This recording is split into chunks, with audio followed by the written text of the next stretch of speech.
Hello, hello, hello. Hi, everyone. This is Sara Melcher. We're going live for Empower Talks. Gonna wait for our beautiful guest to get on. It is her first time going live, so we'll give her a minute to figure it out. Hi.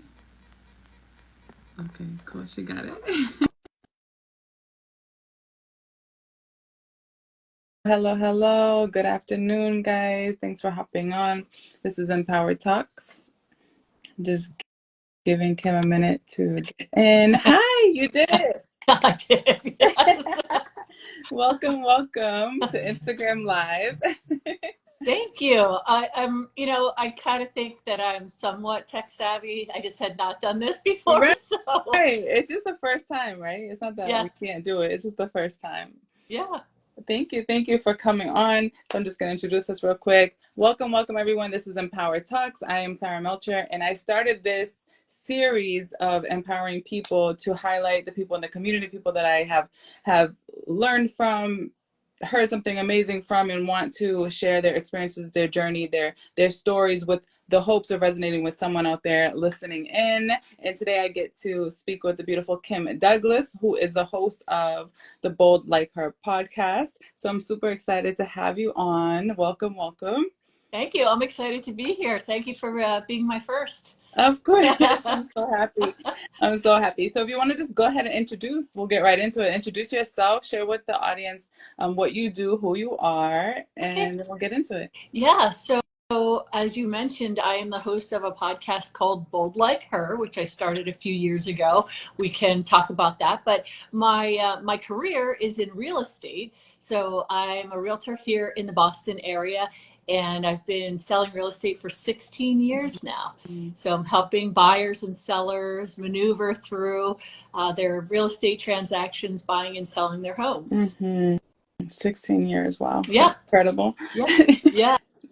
So you're a genius, a real estate genius. So I did radio and a little bit of television before that. And so I feel like I had fun in the first part of my life. There you Now I go. work hard. Right. You had fun, and now it's like, oh, I gotta actually work. Yeah. I get it. But I have fun, and it's really rewarding, actually. Yeah, it Yeah. is. I'm sure helping people through that journey and then getting to that moment where, yes, you get to actually have your home. Yeah. So powerful. Yeah. It can be an emotional ride for people as well. I mean, on both sides, really, when you're a buyer and we're in Yeah. a market that's like can be super competitive. So people are trying to win, and it's not uncommon to like put offers in a few times before you actually win. And Right. then on the sell side too, it's a lot of different reasons that people need to sell, usually big life changes. So that can be emotional. But I really enjoy helping people. I do. Yeah. So you're just a boss, period. So, I want you to share a little bit about the radio journey, because that journey led up to Bold Like Her, It correct? did, Yeah. yeah. So I think because I had that career in radio, that kind of made it easy for me when podcasts became popular to Yeah. say, oh, yeah. Same with social media, too. It's kind of like the Yeah. same thing. You're somewhat performing in a way when you're doing certain things, right? Yeah. Yeah, so the radio thing I knew I wanted to do when I was a kid. I really knew, and I had a favorite guy that I listened to all the time, and he let me come to the radio station and check it out. Nice. Yeah, that was in Nice. Philadelphia. Hmm.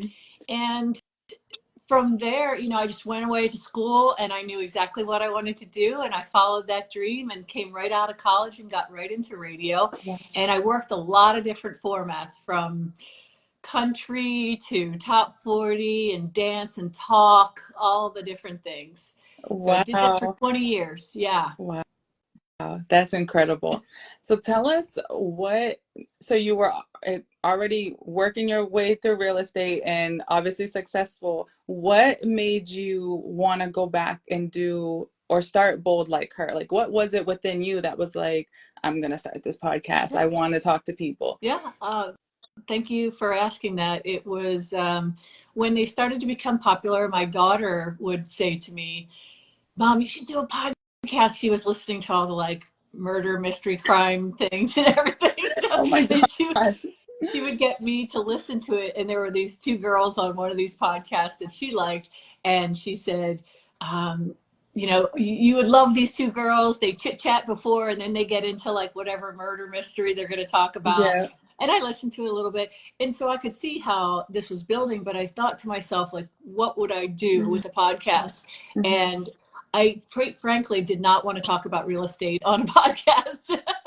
Yeah. I just didn't. I thought this is what I do Mhm. all day, every day, so, and I thought that that was a smaller audience too, right?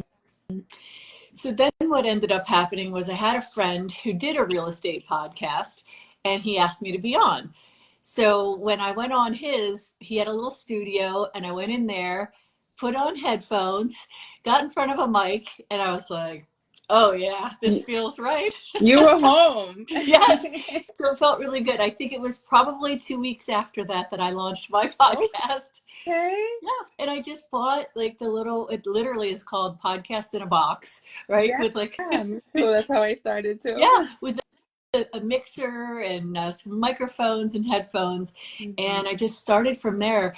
And I knew that obviously I love to support and I'm a champion of other women. So Mhm. that is the focus. Now I did a couple things here and there with different guys that I knew, but it just like kept zooming in further and further to like, I Yeah. want to focus on women Yep. in a lot of ways in my Yeah. life, right? Yeah, we're gonna get there. We'll get there. Oh man, this made me lose it. I love it. I love it.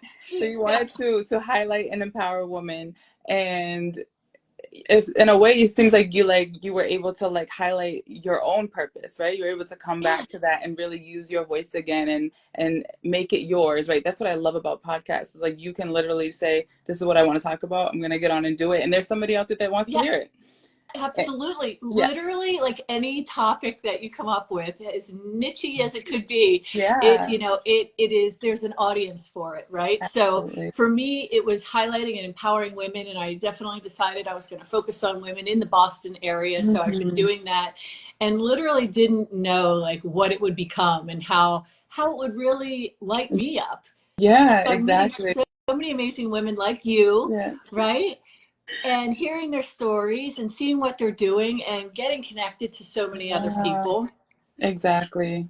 Yeah. And then it does help my real estate career too, because then I get to know more people in different businesses that I might Yeah. be able to connect with and collaborate Yeah. with, and also, possibly have as clients as well. Absolutely. It's such a huge networking and connection. Oh, it's amazing. I love it. I love podcasts. That's why another reason why I started this series is that I just love like connecting with other powerful people, like people out here that are really stepping into their purpose and being creative and taking action. I think that's incredible. Doesn't it light you It up? It does. It really does. does. This Like lights me just up. being around other women who are, into like supporting each other and helping each other out. And like, it's Yeah. so amazing to see that. Yeah, it's energizing. It really is energizing. Like, well, when I saw you at the Babes in Business, why am I forgetting? Babes in Business Boston Right. event. I talked to Valentina that does not roll off the tongue very easily, but It doesn't, but it's beautiful, and I appreciate her, and I love everything that she has created. But I went to one because just because of life. So I went to one, and from that one event, I connected with so many people, and I've already interviewed a few, and will yeah, interview more for this. And I think it's incredible. Like, so I'll keep encouraging people to find a community, whatever it looks like for you. Find a hmm, community, go find an event, go on Eventbrite, find something. yeah, I host events too. yes, Come to my events. Find something because it really does energize you, empower you, light you up. And you may find someone that's, going to ignite whatever is within you that you're going to create. So it yeah. is. I've just found too, at being at the past couple of events that I've gone to of Valentina's, that the women that are there are just so open to meeting others, and it doesn't feel uncomfortable or forced at all. Yeah. We all just kind of like, people come up and say hello and they want to know what you do Yep. and find out more and support each other. Yep. Exactly. So thank you for sharing that. That's amazing. Yeah. And you guys make sure that you follow and listen to Bold Like Her and follow her journey on Instagram.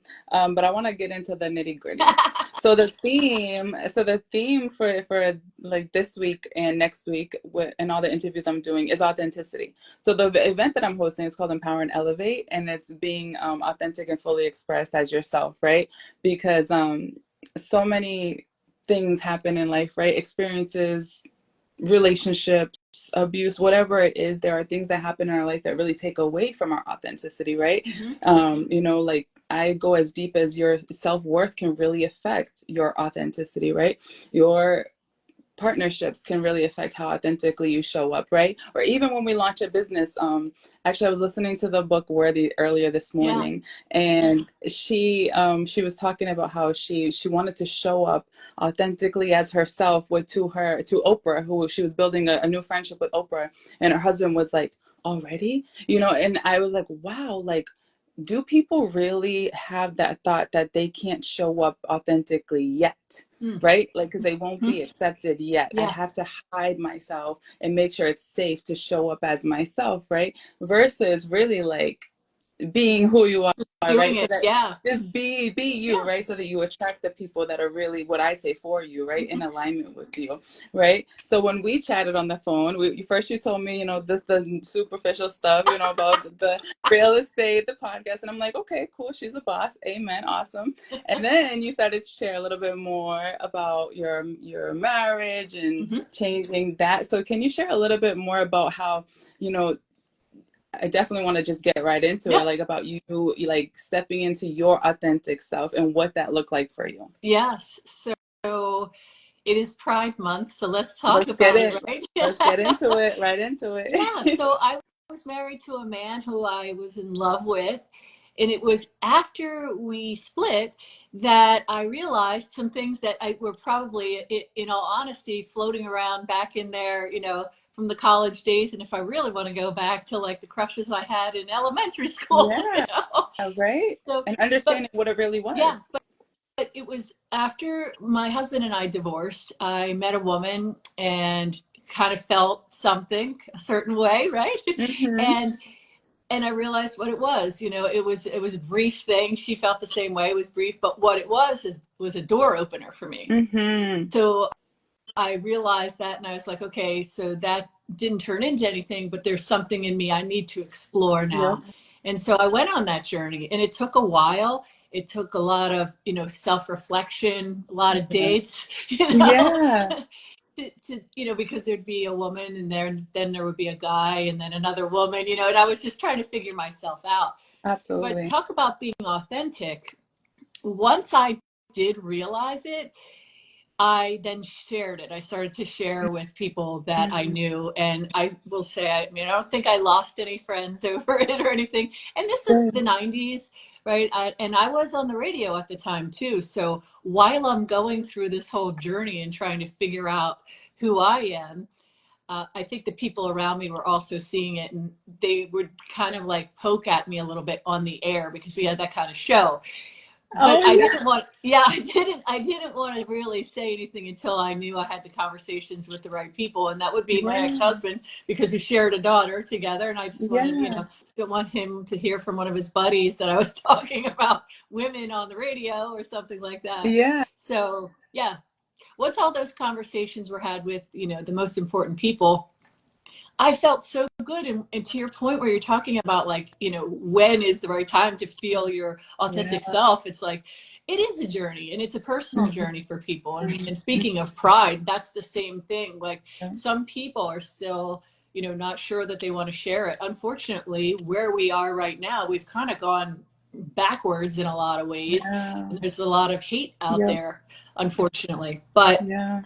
I have so many great friends, and all the people that I'm surrounded by Mm-hmm. that just know me and love me. Yeah. And I feel like we're at a place really where being gay is like, it's no big deal, right? Right. It's Yeah. not. But if it's your journey and you do feel like it's a big deal, then, that's up to you Yep. who to share it with and when. Yep, Yeah. exactly, exactly. I think it comes back to like you feeling comfortable and safe, but there is always that fear, right? That people are going to reject you, or you're not going to be accepted. But thank goodness that you had such a supportive I circle, right? really I did. shared with you my mom's story, like when she Yeah. came out, and she was like, oh my God. Like she was crying and everything. And me and my sister literally were standing there. I was 11 years old and I was like, we know, like, what are you talking about? Like we've known for years. Yes. Isn't that amazing? Like she was kind of afraid to say something to you and you're like, I know, you're sitting at dinner, pass the Yeah, salt, yeah. Like, whatever. yeah, we already know like how many best friends, whatever. Like Yes. Sleep over all the time. especially like exactly like you said, like in the 90s and early 2000s, I think people were still like tiptoeing and afraid to say anything.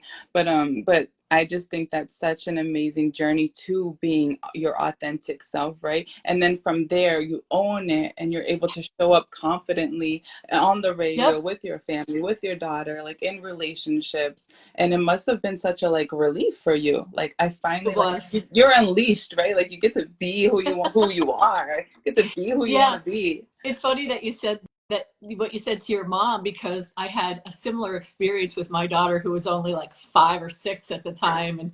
We were dancing in the living room and she's like, I'm the girl. And I said, no, I'm the girl. I said, wait, here's a teaching moment. I said, we could both be girls and dancing Yeah. together, right? She's like, then we would be lesbians or whatever term she used. And I Yeah. said, right. I said, do you know that mommy is gay or whatever word she used? And she's like, yeah, you and Sari, that was my girlfriend's name at the time. And Yeah. that was it. She already knew at Yeah. that age. They are so aware, children are so aware and they really pick up on things. I'm always telling other parents like, yeah, they know more than you think. So that's just, and then that's it, right? Then Yeah, she just knows she and then knew. you can just be you. And she loved my girlfriend, and so everything was great there. And then from there, it was that was really one of the biggest pieces. Of course, like the biggest parts were my family, Yeah.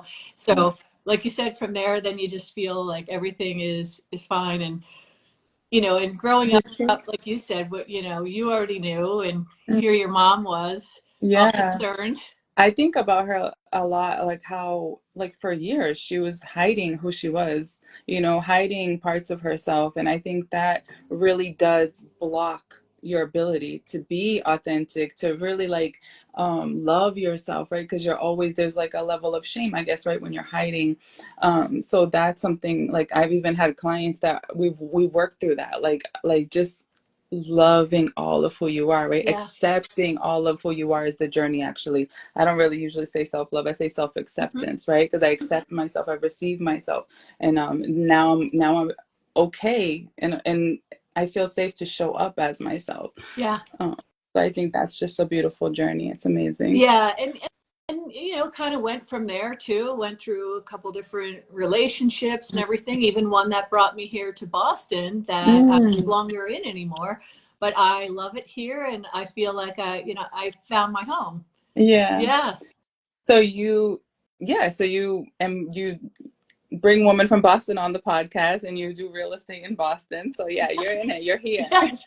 Yeah, it's really amazing to be able to kind of look back at where I started when I got here. Real estate is not an easy business to be in. You have to, find the people who are going to like and trust you and know you. And when you come to a new city, that's very difficult to try to Yes. achieve. Yeah. Yeah, yeah. Can you share a little bit about that? Like how, because that also ties into being authentic and confident, right? Like Yeah. how did you even start? That's Did you just start networking or what? That's a great question. So I had about 5 years of real estate under my belt. So I knew, how to do it, right? But keeping in mind that I came from an area where I grew up, and then I was also on the radio for a long time. So people who knew who I was. Yeah. So, and even with that, it was difficult to get up the ramp and get started, right? Mm, So when I came here, also there was a learning curve because selling in Boston is different than selling in Philadelphia. mm, There's just a lot of different intricacies about it. So I had to just do everything. They call it spinning plates, right? You've got all the different things, that you do. Networking is one of them. Social media, I wouldn't say was as big when I first got here 9 years ago. So I wasn't really doing that, but I was doing what they call floor time at my office. So if like somebody calls or they mm, walk in, they would mm. become your client. You can help them. put things out there, send things out in mailers, do open houses for other agents. But really, gosh, so I would say I really started to hit my stride in the last 3 or 4 years. Oh, Yeah. And wow. that Okay. is lots of networking, lots Yeah. of, just meeting people, a lot. I work out a lot. So Mhm. some of my clients have come from people that I've met through fitness community. Yep. Yeah. So Me continuing to too. do all that, then once you start to get enough business, like kind of under your belt, then you get referrals, repeat business from people who you Yeah. helped to buy and now they're selling. And now it's just humming. It's great. Yeah, that's awesome. That's so amazing. I love Thank it. you. Thanks for sharing that. Congrats to you. Thank you. Um, yeah, because being disciplined and consistent and oh my gosh, not giving up, Yeah. all of those things are very important, right? But not easy. Right. I mean, when you're kind of like your own boss, right? So I work for a brokerage, but I'm really an independent contractor. Yep. So, I have to wake up every day and kind of like, open the doors to the business, right? Yeah, And it's, as you absolutely. said, it's not easy to stay consistent. Mm, So right. you have to work at that. And I think that coaching and being around other people who are doing Hmm. well really Yep. helps, being in another good work community as well. Exactly, exactly that supportive community. So there was a question here. Okay. How did you guys get the confidence to go up to people at these networking events? So not only was Kim up going up to people and talking, she was one of the speakers on the panel. So, why don't you share a little bit about how you, I mean, obviously it's Yeah. the journey, right? But what are something that you can share with them? What's something you could share? Sure. Yeah. So the last one, like you said, I was one of the panelists. So I think that after that, people had heard me talk about some things, and then that kind of made them want to come up and chat with me either further about that. I had a couple of people who had real estate questions that came up to me, and again, that crowd there is just super Yeah, open. That the ones that come, I think, and just they're so supportive. They just want to say hi, I thanks for know. chatting. It makes it So easy. It really does. yeah. But I think too, the way things are set up at these events too, you have a lot of different like stations of different vendors who are collaborating, and Yeah. those are great spots to go. I think it's just the way that Yeah. it's set up too, with Yeah. Valentina really thinking it Yeah. out. It makes it easy to interact, whether you're grabbing a bite to eat or checking out another vendor or cheering on somebody else who's on the panel. Yeah.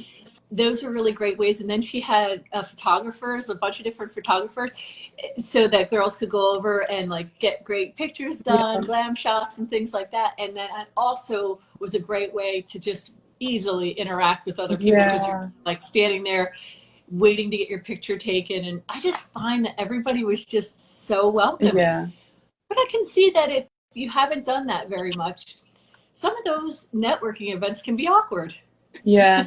So myself, it's funny because myself, or I'm not sure if she's still on, but I'm a speaker. I'm an event host.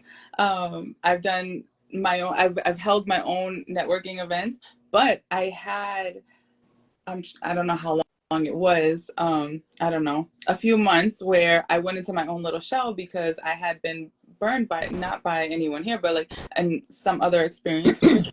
So I kind of went into my shell and I was like, I guess trying to protect myself, didn't want to get hurt again, had to do my own healing. And I got to a point where I was like, girl, you got to get back out there. Because when you're an entrepreneur, Mm-hmm. you really need community. You have to network. You have to be out there building and meeting new people. It's just part of it, right? It's part of the journey. So I was like, all right, we got to get back out there. And then Yeah. Elle, who I'm close friends with, the Rose Maven, she was like, I'm going to this event. And I was like, oh, okay, I saw you were going to go. I'll go to this Mm-hmm. one. And I am so glad that I went to this event to kind of like transition and get back out. And I feel like you said, it was easy to interact. Mm-hmm. And I did go in like, we said like kind of awkward and like kind of nervous, like, all right, who am I going to meet here? But I had the intention. I'm like, all right, we know who we want to meet. Let's just go and do it. And I did it. And I left a little bit early, but I was like, I felt like, okay, you accomplished your goal. I kind of set a Yeah. goal, like, all right, these are the people I want to meet. This is who I want to connect with. if I do that, I'll be good. And Yeah. because it can also, like, if you haven't been doing it or it's your first time, it can feel overwhelming, right? You have this room of 100 empowered, beautiful, powerful women, right? And you're like, like, I don't know where to start, right? But once you start, like you said, like even just going up to the vendors, hey, like, what do you do? What do you Mm-hmm. create? It breaks the ice, and it really makes you feel a lot more comfortable, right? And then somebody compliments you and you're like, oh, they really do support women. Okay, they are nice. They're nice Yes. girls. They're not mean girls, right?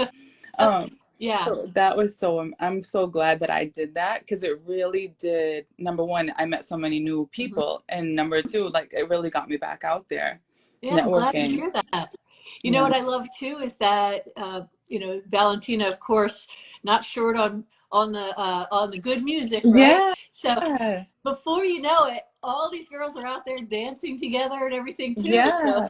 you don't see Exactly. It's that at just good networking events. energy. Yeah, it's just good energy. They're like ready to just love life, right? Yeah. Enjoy the event, share who they are, but also Mm-hmm. like just enjoy themselves. Like, and I think letting go of the expectation, right, or what it's supposed to be like, or all networking events, like you go with the business card, and like, this is Yes. who I am. Hopefully you call me, like, it can be so weird. So I do love that it was like a relaxed, like kind of relaxed, supportive energy where you could just like get to know people but have Yeah. fun. I highly recommend it for anyone that's listening in that wants to go get back out there networking, or wants to meet new people, or wants a change in environment.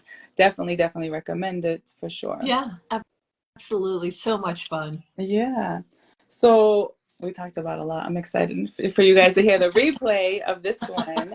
But Kim, do you have any last nuggets or words of inspiration, or tips for the listeners? You know, I I thought about that, and I actually said this on the night of that event. Mm, I was on the panel, and I think it's so important. It came to me from a karate instructor that I once had, right? So every time that we would go up and get a new belt, you're earning your next belt mhm, on your journey on your way to black belt.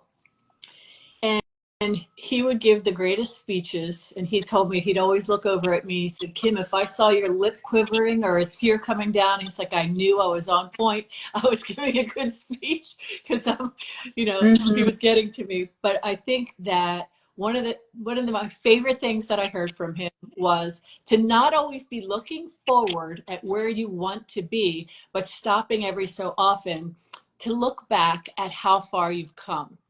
That mm, is something that has just stuck with me, mhm. and I love it. And it's so important. You could do it today. And you could do with anything in your personal life, in your career, Yeah, on fitness goals, health goals, yeah. just anything.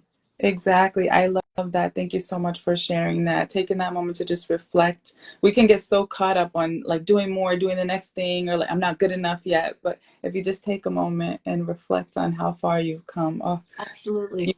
you'll feel so accomplished, I think, right? And grateful and And prideful. surprised, probably, because Surprised. Yeah. I know people are tough on themselves. I know I can be, but if you do that, you're like, wow. Yeah. Like I had a chance to do that during this conversation and go, wow, look how comfortable I am. And think about how uncomfortable I was trying to come out years ago, Yeah. right? Now Right. we're like 30 plus years later. Embodied in it, right? This is Yeah, me. This is living me. I love it. truth. Thank you so much for coming on. Thank you for taking time out of your busy life. I really Thank you. appreciate you. I appreciate this conversation. So I will definitely post the replay, guys. You'll get to listen and follow the podcast, Kim's podcast, Bold Like Her. And you guys will see the snippets later after the event, because man, I have so many snippets to post. I'm heavy in event planning, but there's so much coming. But yes, thanks again, Kim. I hope you have an Thank amazing you. rest of the day. Thank you. Thank you for doing my first IG Live. Yay! I love it. You killed it. You did great. Thank you. Awesome. Bye, guys.